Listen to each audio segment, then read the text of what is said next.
sedang berada di salah satu sekolah di Kabupaten Wajo, tepatnya di UPT SMA Negeri 9 Wajo, sekolah yang dimana siswanya mampu menciptakan inovasi.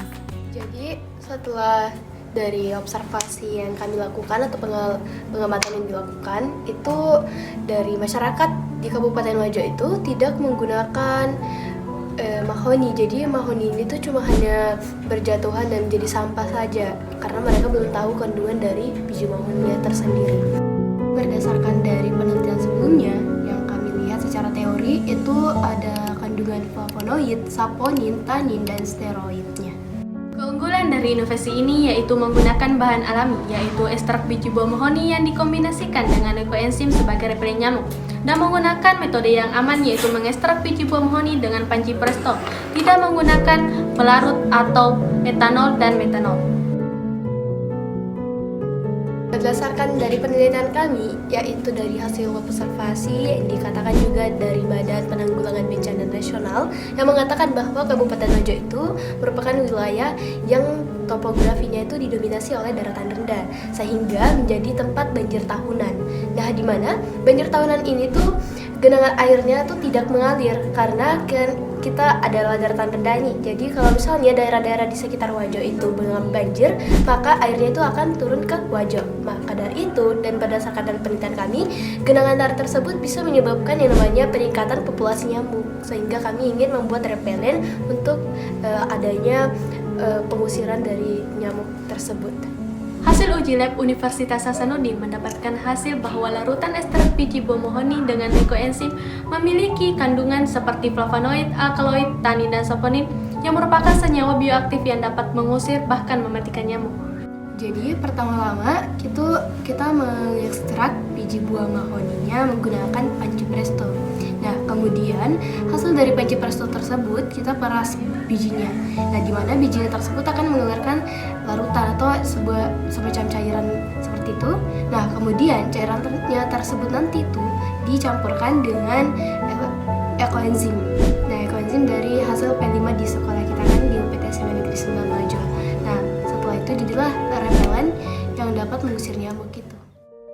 Dengan adanya pemanfaatan bahan secara alami dapat meminimalisir dampak besar atau bahaya bagi manusia maupun hewan ketika menghirup bau dari obat nyamuk bakar maupun elektrik.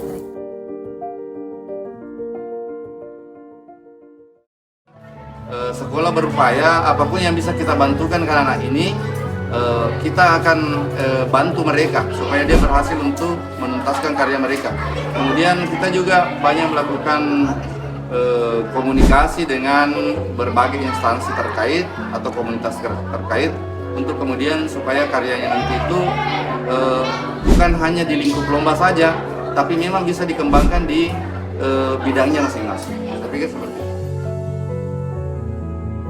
Dari pernyataan narasumber, inovasi ini sudah diikutsertakan pada Lomba Kompetisi Riset dan Inovasi Siswa Indonesia yang diselenggarakan oleh ABAK Akademik di Jakarta pada tanggal 6-8 November tahun 2024. Namun, pada perencanaan inovasi ini sudah dimulai dari tanggal 21 April sampai 8 November tahun 2024. Mendapat saran dari juri bahwa inovasi ini perlu dilanjutkan efektivitasnya. Kebanyakan repelen mengandung DEET yang merupakan bahan kimia sintesis yang berbahaya bagi anak-anak maupun orang dewasa. Hal tersebut dapat menyebabkan keracunan apabila tertelan. DEET merupakan pembasmi nyamuk yang sangat efektif, namun penggunaannya dapat menyebabkan hipersensitivitas dan iritasi pada mata. Upaya pencarian alternatif lain yang aman dan tidak mengganggu kesehatan serta memanfaatkan potensi besar atau peluang lebar menggunakan bahan alami dan ramah lingkungan.